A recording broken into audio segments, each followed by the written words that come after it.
재산이 많아서 또 일을 하고 있어서 기초연금은 남의 이야기라고만 생각하셨습니까? 오늘 그 생각이 완전히 틀렸다는 것을 보여드리겠습니다. 수도권에 아파트가 두 채나 있고 부부가 모두 일을 해서 소득이 있는데도 기초연금으로 매달 53만 원 넘게 받게 된 70대 어르신 부부의 실제 이야기입니다. 이분들이 어떻게 불가능해 보였던 일을 가능하게 만들었을까요? 그 비밀은 바로 정부가 우리 재산과 소득을 계산하는 방식에 숨어 있습니다. 우리가 아는 것과는 완전히 다릅니다. 이 방법을 모르면 받을 수 있는 돈도 못 받고 평생을 억울하게 사실 수 있습니다. 안녕하세요. 돈이 되고 살이 되는 알짜배기 정보들만 알려주는 자유인 채널입니다. 오늘은 많은 분들이 포기하셨던 기초연금에 대한 희망을 되찾아드리고자 합니다.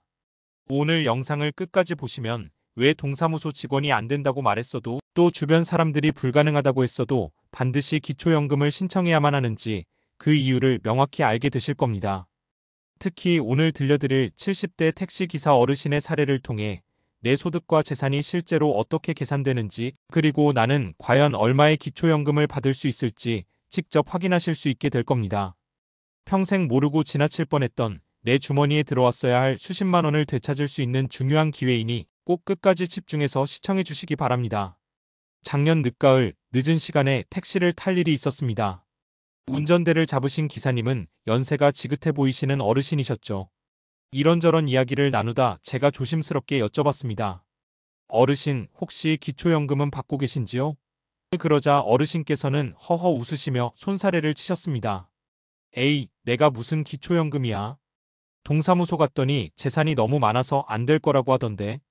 괜히 신청했다가 창피만 당할 뻔했지.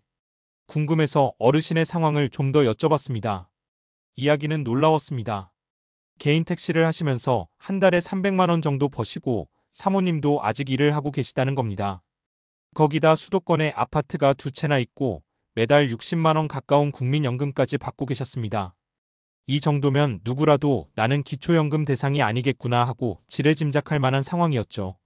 동사무소 직원이 고개를 저었던 것도 무리는 아니었을 겁니다. 하지만 저는 어르신께 무조건 신청하셔야 한다고 힘주어 말씀드렸습니다. 왜냐하면 기초연금을 심사할 때의 계산법은 우리가 생각하는 것과 전혀 다르기 때문입니다. 어르신께서 버시는 사업소득 월 300만 원은 기름값, 수리비, 보험료 같은 비용을 빼면 실제 소득은 얼마 되지 않게 잡힙니다.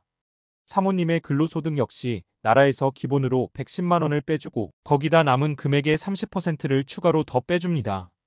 가장 중요한 아파트 같은 부동산은 지금 당장 팔리는 가격, 즉 시세로 계산하는 게 아니라 나라에서 정한 훨씬 낮은 가격인 공시가로 계산합니다.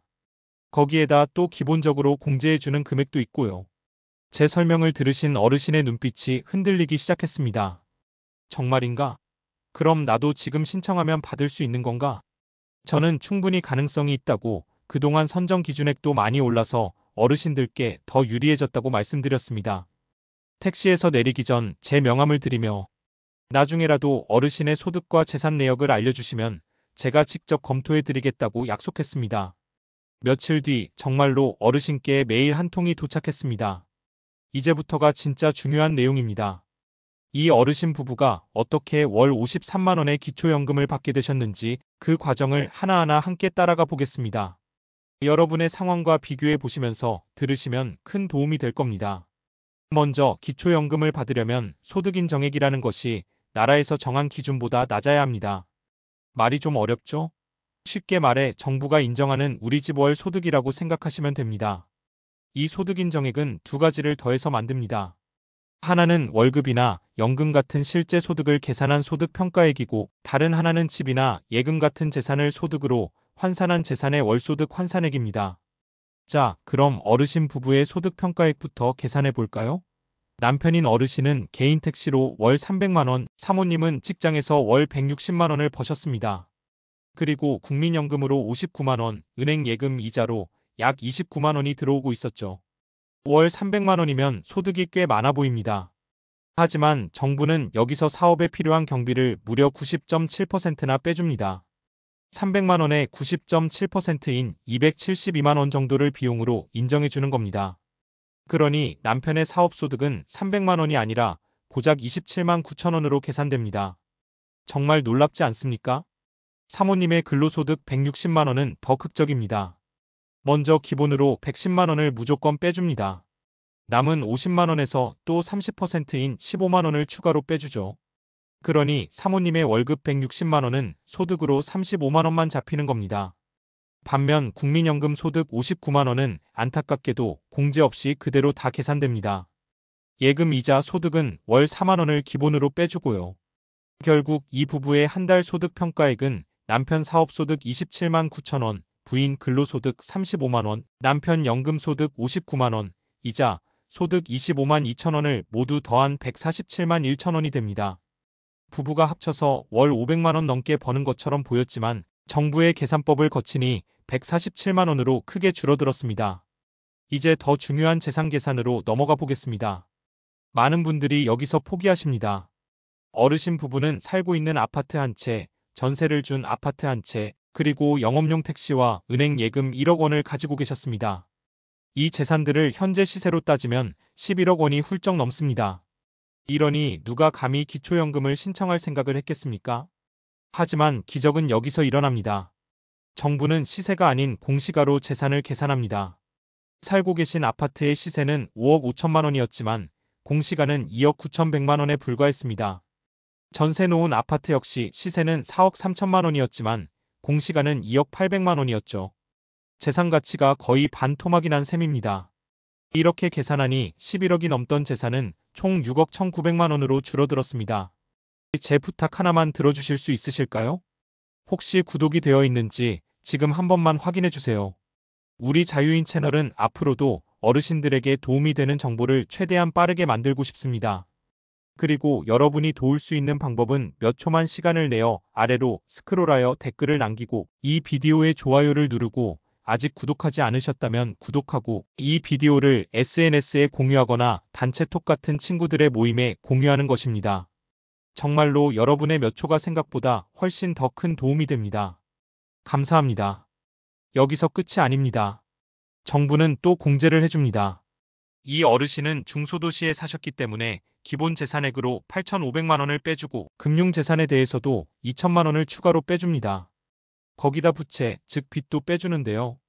어르신은 전세 보증금으로 2억 5천만 원을 빚으로 신고하셨지만 이건 다 인정해주지 않습니다. 전세 놓은 집 공시가의 50%까지만 빚으로 인정해줍니다. 그래서 2억 800만 원의 절반인 1억 400만 원만 부채로 인정받았죠. 자, 이제 최종 계산입니다. 공시가로 계산한 총재산 6억 1,900만 원에서 기본재산 공제 8,500만 원, 금융재산 공제 2천만 원, 그리고 부채 1억 400만 원을 모두 뺍니다. 그랬더니 남은 재산은 4억 1천만 원이 되었습니다. 이 금액에 연 4%의 이율을 적용해서 12달로 나누면 이 부부의 재산은 한 달 소득으로 약 136만 7천 원으로 환산됩니다. 드디어 최종 소득 인정액이 나옵니다. 앞에서 계산한 소득 평가액 147만 1천 원에 방금 계산한 재산의 월소득 환산액 136만 7천 원을 더하니 총 283만 8천 원이 나왔습니다.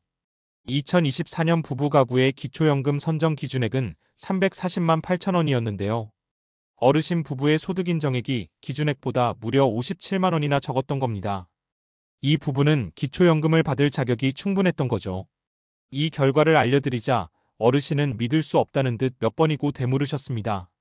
그리고는 당장 신청하러 가야겠다며 목소리에 힘이 들어가셨죠.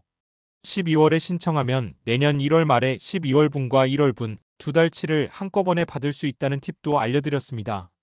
얼마 전 바로 그 어르신께 전화가 왔습니다. 목소리가 무척이나 밝고 기쁨에 차 있었습니다. 정말 고맙소. 덕분에 기초연금이 나왔어. 마치 구정 선물 미리 받은 것 같아. 하시면서 연신 고마워하셨습니다. 2024년 12월분으로 52만 1,580원, 그리고 2025년 1월분으로는 53만 490원을 받으셨다고 합니다. 기초연금 기준액이 새해 들어 인상되면서 금액이 조금 더 오른 것이죠. 0원에서 53만 원.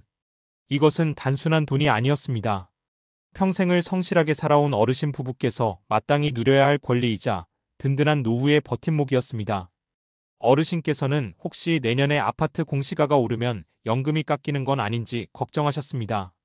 저는 걱정 마시라고 내년에는 기초연금 선정 기준액도 그만큼 오를 것이기 때문에 연금이 깎일 일은 거의 없을 거라고 안심시켜드렸습니다. 여러분, 이 70대 노부부의 이야기가 어떻게 들리셨습니까? 정말 절묘하지 않습니까? 이것이 바로 오늘 제가 여러분께 꼭 드리고 싶었던 말씀의 핵심입니다. 기초연금은 신청주의입니다. 나라에서 알아서 챙겨주지 않습니다. 내가 직접 목소리를 내고 신청해야만 받을 수 있습니다. 그러니 제발 포기하지 마십시오. 동사무소 직원이 안 될 것 같다고 말해도 주변 어르신들이 그거 받기 힘들다고 핀잔을 줘도 절대 현혹되지 마십시오. 그분들은 여러분의 정확한 재산 상황과 복잡한 계산법을 알지 못합니다. 절대로 쑥스러워하거나 부끄러워하지 마십시오. 이것은 시혜가 아니라 우리의 권리입니다. 지금 이 순간에도 받을 자격이 충분한데도 신청하지 않아서 기초연금을 받지 못하는 어르신이 전국에 약 30만 명이나 된다고 합니다. 이 영상 보시는 분들만큼은 그 30만 명에 포함되지 않으셨으면 좋겠습니다. 다음에 더 유익하고 알찬 정보로 다시 찾아뵙겠습니다. 끝까지 시청해주셔서 감사합니다.